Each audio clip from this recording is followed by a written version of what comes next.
Hi, I'm Azul Dahlstrom-Ekman. I'm a reporter at KQED. This episode of Ear Hustle contains language and content that may not be appropriate for all listeners. Discretion is advised.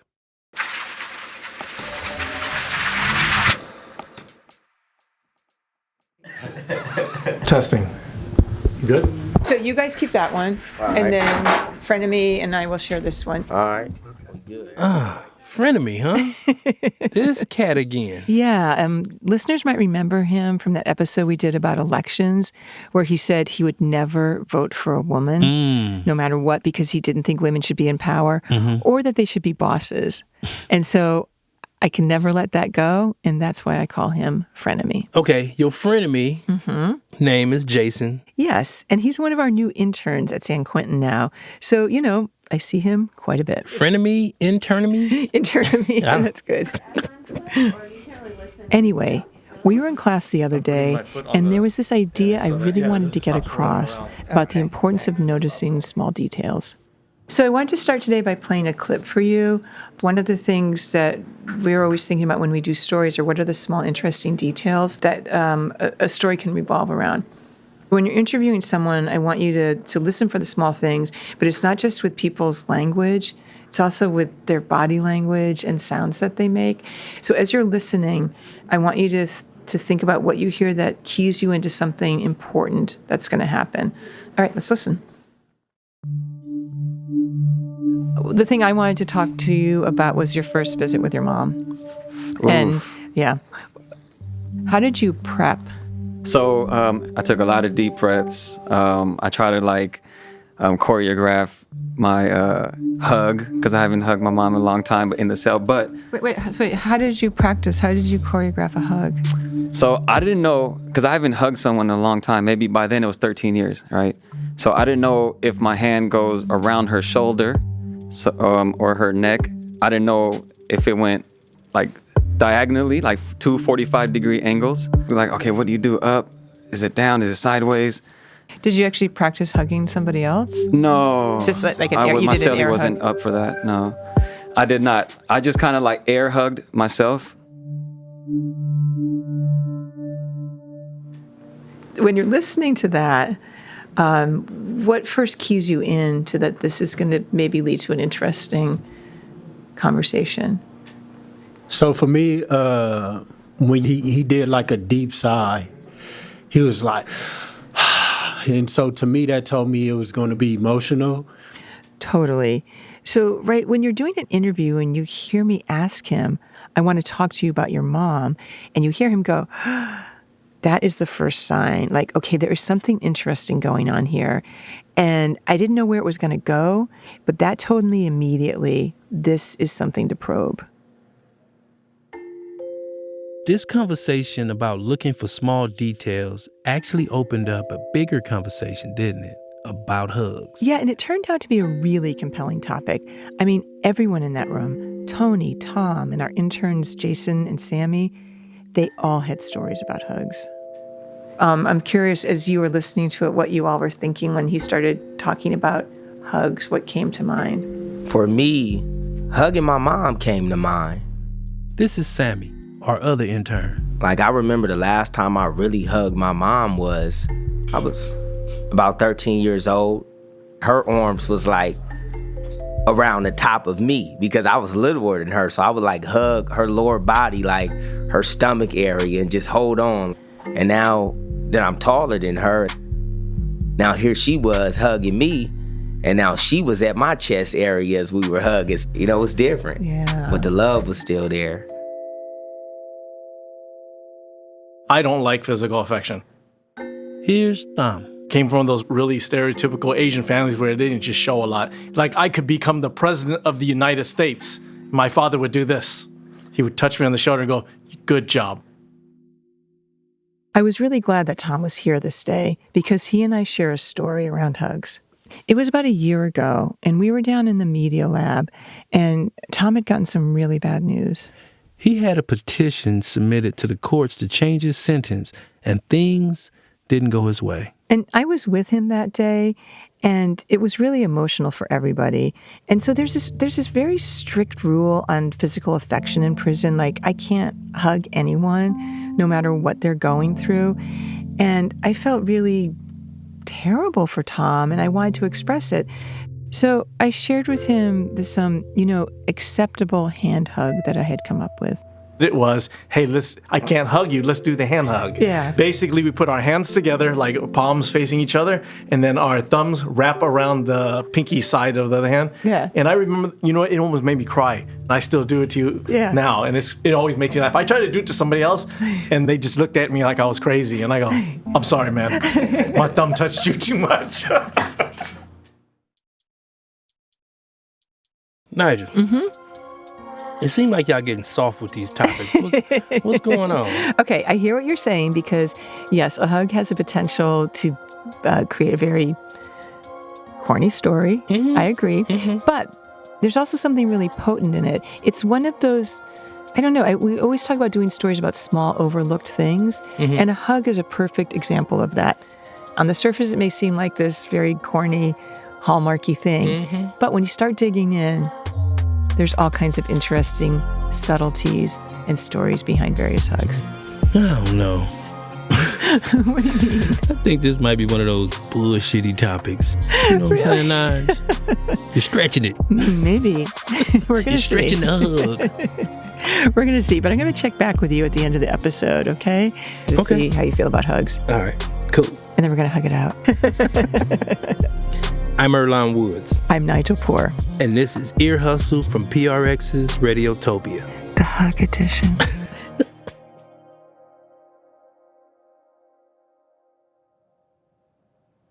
If you had to pick a superpower, right? What would it be and why? Oh, man, you caught me off guard with that one. Superpower, what would it be and why? There's your frenemy again. Yes. So a little while after that internship class, Jason sat down with Tom to tell him a story about a memorable hug. I think if I had a superpower, I would read people's hearts because I'll be able to know, like, if people's intentions are pure towards me or not. Corny! No, I get it, man. I know, like, okay, don't mess with this person. Don't mess. I think you alleviate a lot of pitfalls in life if you knew people's intentions. I get you, man. I just clowned, bro. I know. That's funny.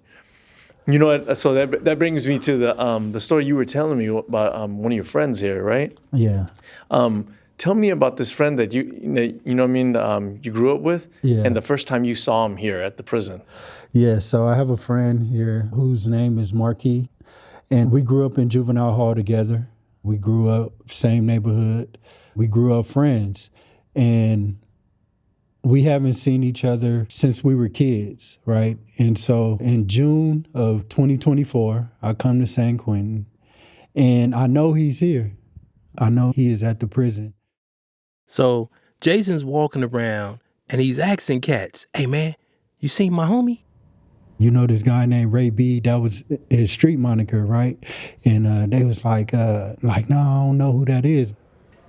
One day I was walking out the building, and as I'm walking past the Mac Shack to go down to the yard, we have like these 3 little flights of steps that we have to walk down.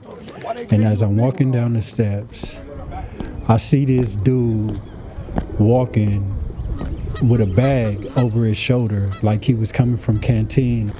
And I know it's him because he black as all outdoors. And I see his braids and I know it's him. I know him by his walk. And man, I was so excited. I had like this out-of-body experience. I just ran to the bottom of the steps and he saw me and we locked eyes and he just dropped his package and he ran towards me, man, and we just wrapped our arms around each other, bro. It's a full yard outside. It's like, 300 to 500 people just on the yard playing pickleball, playing basketball, like going about their business. But in that moment, it was just me and him. It was just like a scene from a movie, like when they were just like in the cornfields. It was just two people, wasn't nobody around, it was just them. We didn't spin around in circles or anything like that in the movies, but we was just like, man, what's up? You here, man? He was just so excited and so happy to see me, and I was just so happy to see him too, somebody that I knew.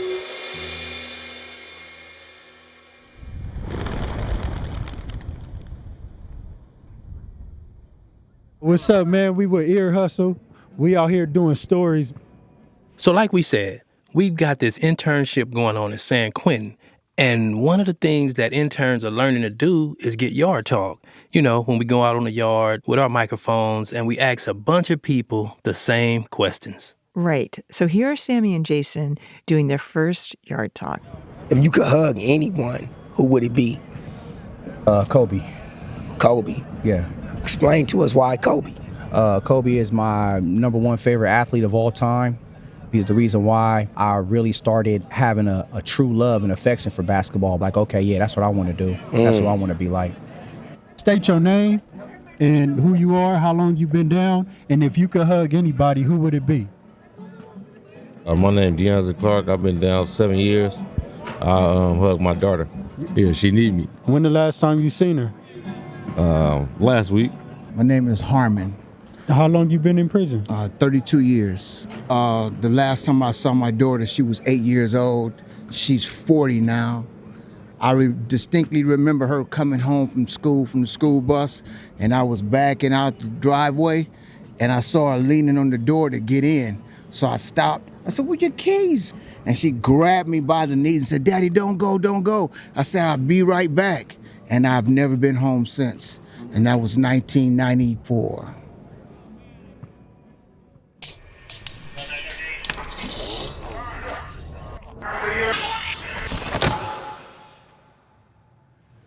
We're working on 3 different stories. Mm-hmm. So I'm going to tell you the 3 topics and let me know if any of these resonate with you. Okay.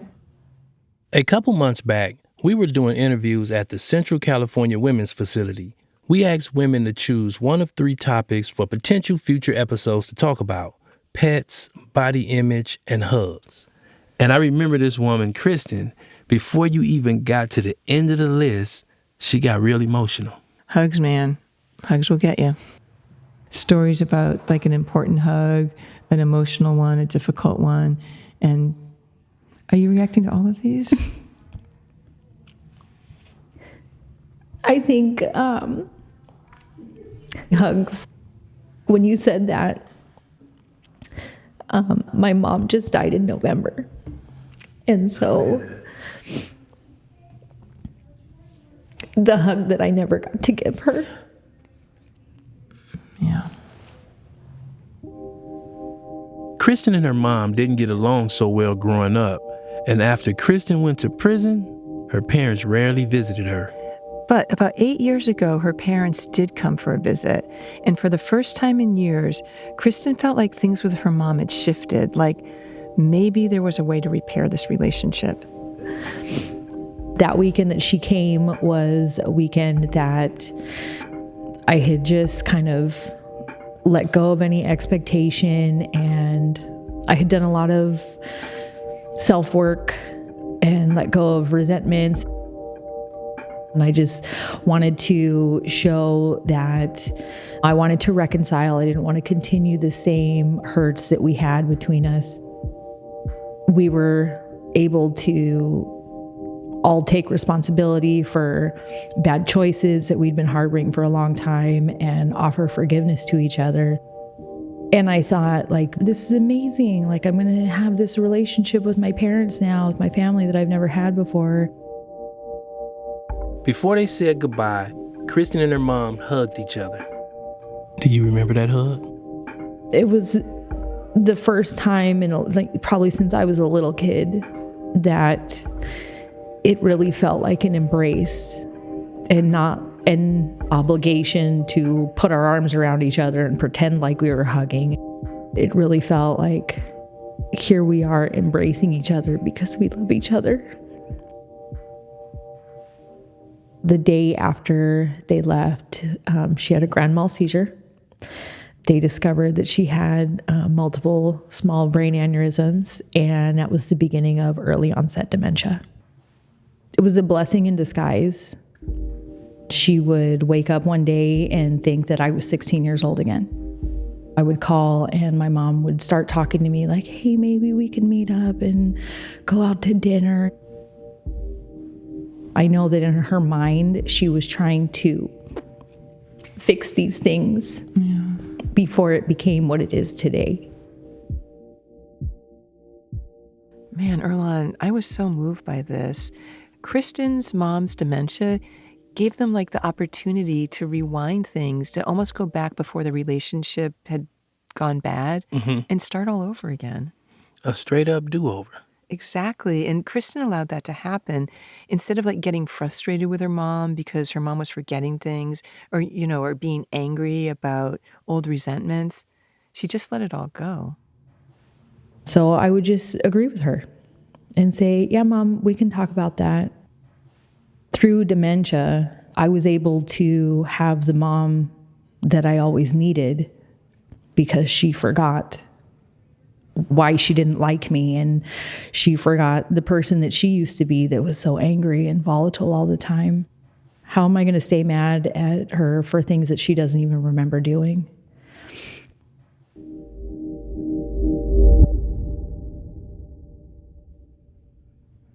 What comes to mind when I say the word hug? Connection. Forbidden. Back in February, you and I were in Portland performing a live show and doing a workshop at a men's prison. And I remember we met this dude named Robert. Yes.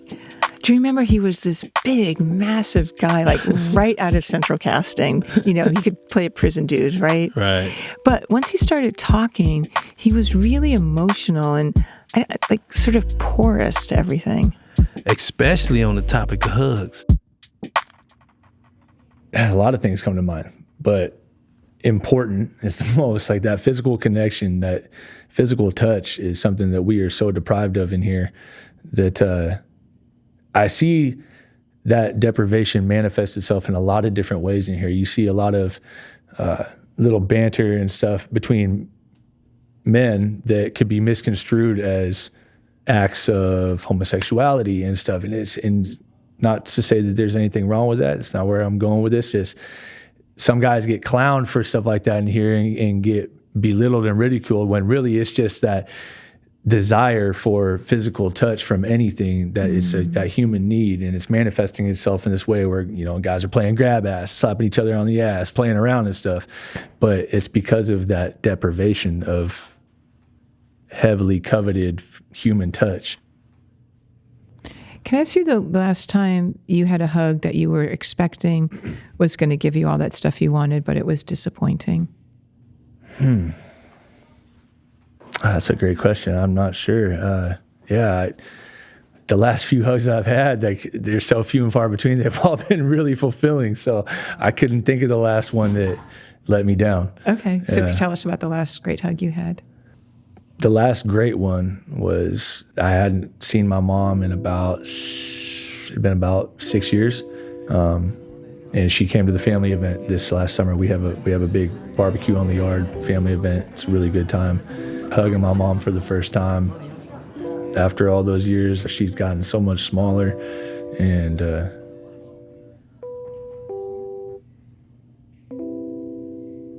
it was good. Did you say anything to her about getting smaller, or did you just keep that to yourself? Yeah, I kept it to myself. Yeah. At a certain age, when you get a hug from your parents, you feel protection from them, and they're bigger than you. And then when you're older and you hug them and you want that feeling and you realize they can't give it to you anymore. And I imagine in prison, people come to this realization, even when they're adults, my parents can't fix this. Yeah, there's a lot of things they can't save us from anymore. If you could hug anyone right now, who would it be?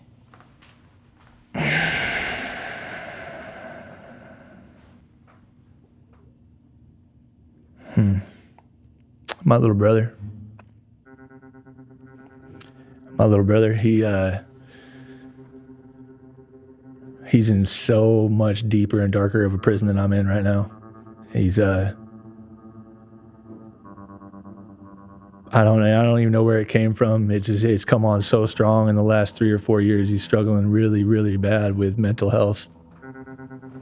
They always say the same thing. They're like, yeah, when you're around, it's different. It's this and that. But now he's just like, he's stuck in this room and he's yelling at his walls and wandering around the yard with a gun in his hand, like yelling into the street and stuff. And it's like, you can only watch so much of this shit on TV before you, like, I can't do it anymore. I hear about these people going crazy and hurting their loved ones and killing their families and stuff. And it's like, when am I going to get that phone call? When am I going to get that text message? I've always been my brother's keeper. Like, that's my little brother, and I'm the oldest of 3. And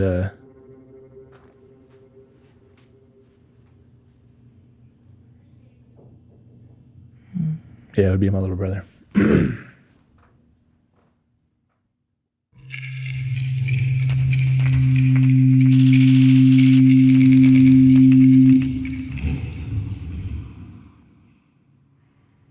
And here is a little different. Some people don't like you to touch them, so you kind of respect people's boundaries, and you kind of know the people that, hug and the people that don't. So it's more of, can I give you a hug? Now we're back at the Central California Women's Facility. This is Gabriella. She's been in prison for 22 years. Now that we have new generation coming, they have different types of hugs. So we, the old school people, have to ask the new school what's trending, because, we've been here decades and they just get here. And they be looking at you like, you're weird. But then I'm like, school me. Tell me what's happening out there. So what was the last good hug that you got?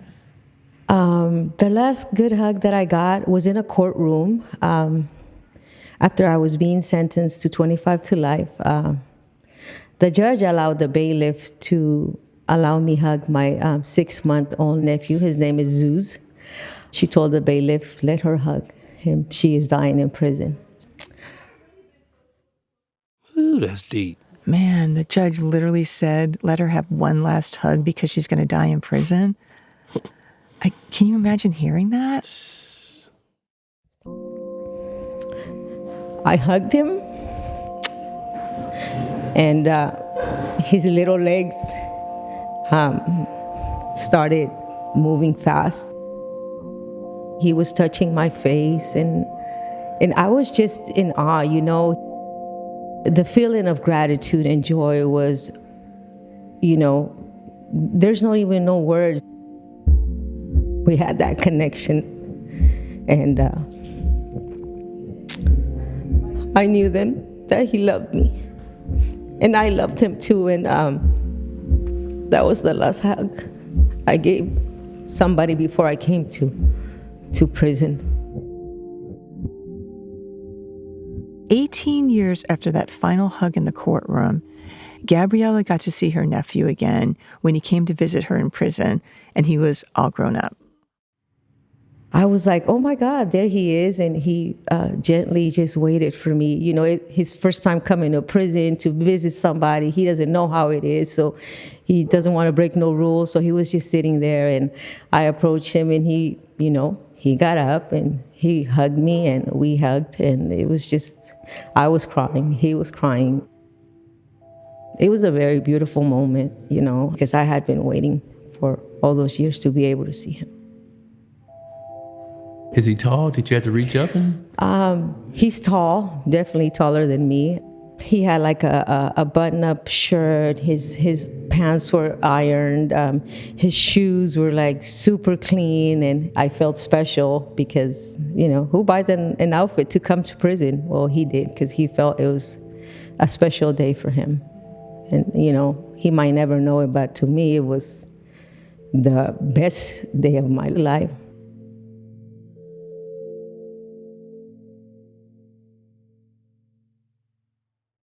We'll be back with some more Corny-Ass stories. What? You can't even say it. I'm going to do my best to make sure there's some boo-hoos coming out of those eyes before this episode is done, my friend. We'll be right back.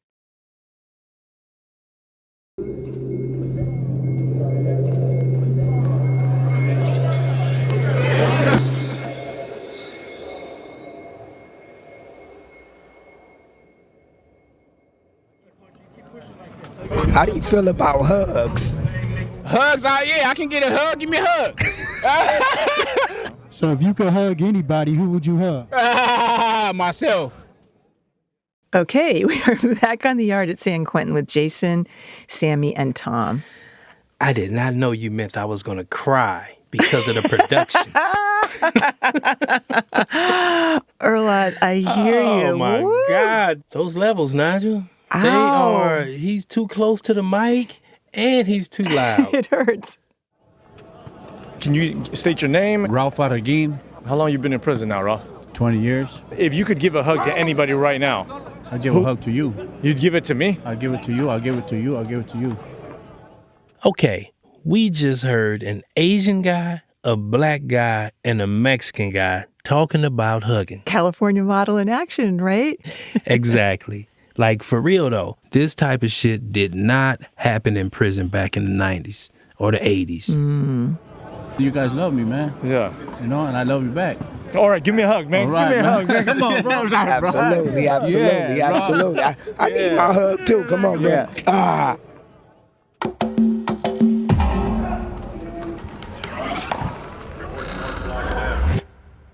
You know that I'm not like really overly affectionate. I'm not like into hugging people. This next story comes from Tom, and he's talking to Tony. It was a few months back, and we know Vo, that came off death row. He became a dog handler, and he has this little dog called Maybe. She's like a golden Labrador. She was like 3-4 months, and she was kind of skinny, but nice, like a little medium size, right? Maybe like 2 feet long, 3 feet long. I love little Maybe. She has like a short snout, big like brown eyes, and she looks at you like she's the happiest dog in the world, right? I really wanted just to hug her. So I squatted down and I asked Vo, and I asked his permission, can I hug this dog? And she ran straight into me and then like bulldozed into me. So I'm squatted down and her face is in between my legs and she nuzzles her little snout into my hands. And then she starts pressing to me really hard. And I couldn't even help it, but my eyes started tearing up. Vo looked at me, he goes, hey, are you crying? And I go, yes, I think I am. Because I didn't realize how much I wanted to hug like this dog. So as I'm hugging her, she keeps nuzzling into me and I'm like tipping over, right? Mm-hmm. She just keeps like pushing her face against my hands. Then she hooks this strap that they got around her face. I think it's called a lead. This is clear, right? I mean, the dog is wearing like a strap over her nose. Right, it's kind of like a little muzzle. Yeah, almost. And it unhooks. And as soon as it unhooks, she turns around and runs off. And I go, what the fuck was that, right? And then Vogel goes, oh, she was just trying to use your hands to take the lead off her face. And I couldn't even help it. The first thing I said was, you fucking bitch. I was like so hurt, right? I thought, oh man, she loves me. And then she just turned out to be a traitor. I just wanted to I have a connection, I guess, with another living being that wasn't judging me, didn't hate me, didn't have nothing against me. Apparently, she just wanted to use my hands, though, to take the lead line off her face. But for a few 20 seconds, I felt like so close to something, and I just started crying.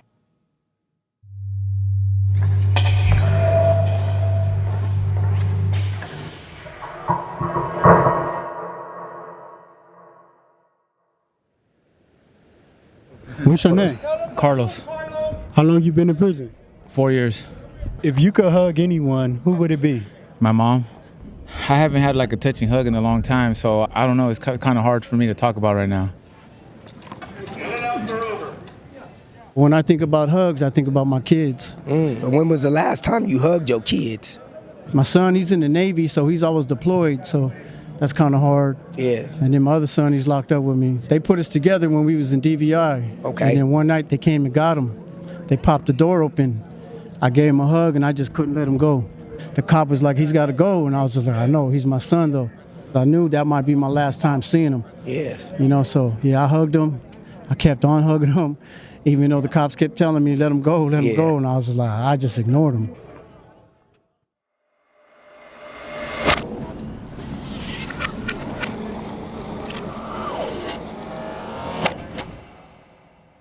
I went to an elementary school in Los Angeles called Russell Elementary School. Wasn't too far from where we lived, probably like a 10-minute walk. This is LaToya. She's also incarcerated at the Central California Women's Facility. The story she's telling takes place when LaToya was 9 years old. And I remember this from when I was in elementary school, that every year there would be picture day, right? And a couple weeks before that, every family was given this order form to fill out. Within that week of picture day, we had a week to turn in our money. You would put it in an envelope and you would take it back to school after your parents fill it out, pick which picture they want, sizes, and then the teachers will put it in the drawer. One day I just was on my way out from school and there was a lot of empty classrooms. And so I started with my classroom and checked the drawer and there was packets there. And so I took the packets. I stuffed them all in my backpack. Yeah, and walked fast home. When you were walking home with it, how did you feel with that in your pocket? I was anxious. I just couldn't even wait to get back home. Were you excited to tell your mom? I was so excited. I mean, I wanted new shoes, clothes. My mom always struggled. And so just to know that she was going to be excited that I had received some money, you know, I thought it was going to bring her a lot of joy and like less stress. Do you remember how much money it was? It was like $180. It was a lot of money. I mean, $100 for a 9-year-old. I mean, that's like, I'm rich. Took all the money out of the packets and just gave it to my mom. That was like the only time I can remember my mom really embracing me. I hadn't received that type of attention or affection from my mom, so it felt good. I was happy. I felt loved. I felt accepted by my mom. I had her attention, and I received that hug. It was a really good feeling. And I continued to do that because that is something that was going to please my mom, so let me do more of that. Yeah. That led me to jumping fences and looking in people's backyards with me and my brothers. And when we knew neighbors weren't home, we'll go in their home looking for food. When we did something that was bad, we were kind of acknowledged. And that led us to continue. Then we came together and committed this crime and led us to prison. Do you remember the next hug in your life? Yeah, I have 2 daughters, and they were the last people I hugged. Me and my brothers, we committed a robbery. That morning, I had dropped my daughters off at school and gave them a hug and watched them run into the school. They were 4 and 6 years old. And you never went back to pick them up? Nope. Because later on that morning, me and my brothers committed our crime. And from there, we were arrested. What was the last thing they said to you? They reminded me that we were going to go have ice cream after. And I said, yes, for sure.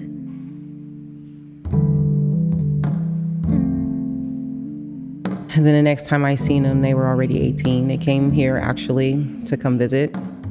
Did you hug then? Oh yeah, we hugged, we cried, we embraced. It was the most beautiful thing, biggest blessing ever in my life. We hugged for like a good 5 minutes and just cried, and I cried. And they're 21 and 23, and they are still those little girls.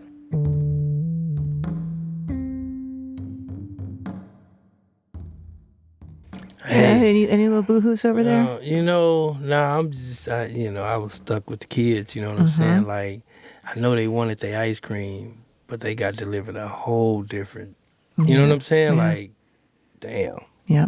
That's deep. Yeah.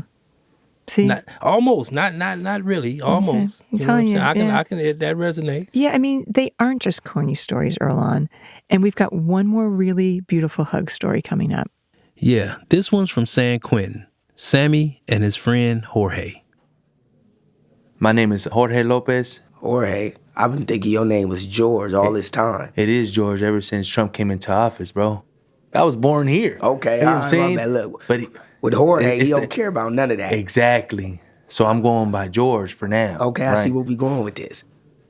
By the age of 14, I had got deeply into my crystal meth addiction. My mom had kicked me out because she couldn't put up with a lot of the stuff that I was doing. I was living on the streets, and I had no place to really stay. So I started to steal cars so I could try to provide for myself, not only to feed my addiction, but to try to get some of that money and get a motel.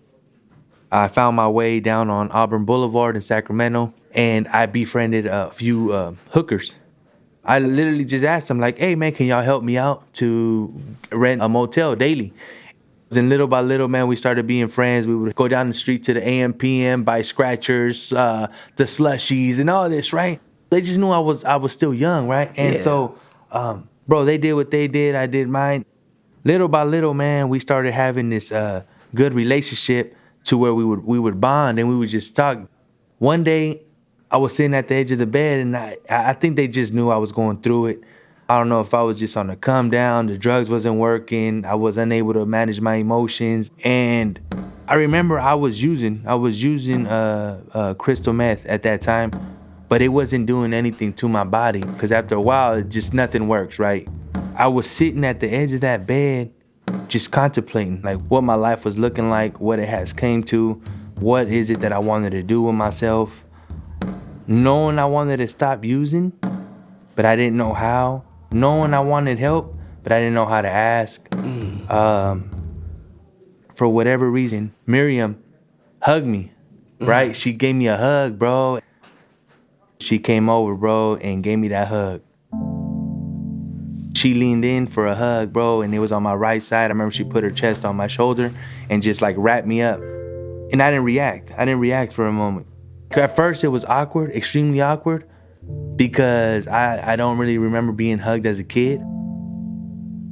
At this moment in time, bro, it just felt like, it felt right. I felt comfort. In that very moment, bro, I felt safe. I remember I hugged her back and we hugged for like a while. I don't know if I reminded her of maybe a kid, maybe a little brother or whatever it was, man. But at that moment in time, bro, she reminded me of a mom, man. Somebody that's actually like looking out for me. If you can go back and tell her right now how impactful that was to you at that moment, like what would you tell her? First off, I'd like to say thank you. Cause all these years later, I still remember that hug, bro. I still remember that hug.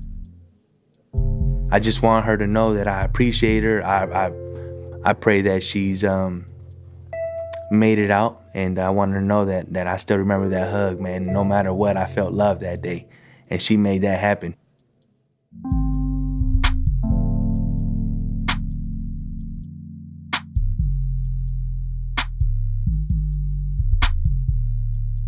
Okay, Earlonne? Mm-hmm. Really? Was this a corny episode? Come on now. It was very corny, Nigel. You know, I know what you're doing right now. You're deflecting. Because that one, how could that not go to your heart? I get the gist of it. It was okay story. Okay, lift your hat up a little bit so I can see your eyes, because you're hiding under your hat. They're not glistening. I can tell you they're not glistening, Nigel. So you love this episode, is what you're saying? I think it's a potentially super corny topic that I would roll my eyes at, but instead I'm just going, yeah. Okay. Putting my hands over my heart. Well, maybe it's just me. Maybe my heart is cold. No, I know you too well to say that. Okay.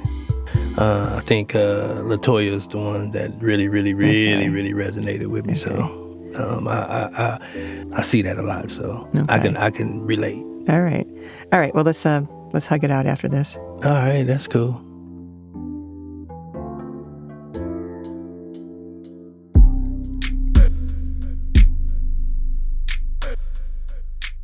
Ear Hustle is produced by me, Nigel Poor, Earlonne Woods, Amy Standen, Bruce Wallace, and Kat Shuknick. Shubnam Sigmund is the managing producer. The producing team inside San Quentin includes Darrell Sadiq Davis and Tom Nguyen.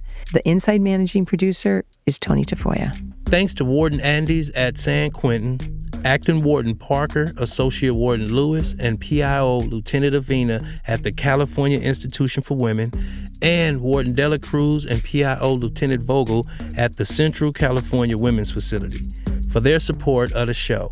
And as you know, every episode of Ear Hustle has to be approved by a public information officer. This week, it's this woman here.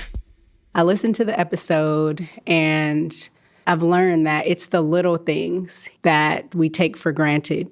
I hug my kids all the time, hug my grandson all the time. And so I look forward to other episodes where people can be vulnerable.